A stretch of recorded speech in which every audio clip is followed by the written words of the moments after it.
Hello guys, good morning everyone. Balikan ko na guys ang ating nilutong kutserong manok. And guys, nilagay ko na yung patatas tsaka saging. Na-fried ko na rin yung saging guys tsaka patatas. Next na natin guys yung ating pichay. Lagay lang natin guys sa gilid. Sa gilid lang natin ilagay. Tapos lagyan din natin siya ng repolyo.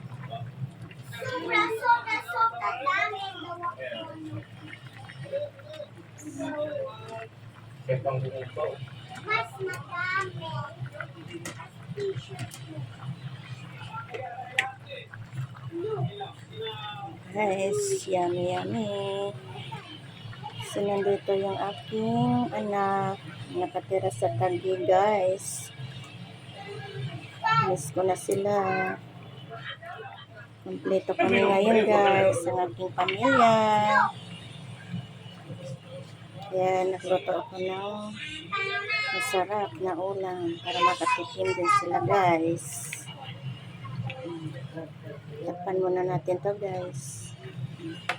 Bye everyone. Thank you so much.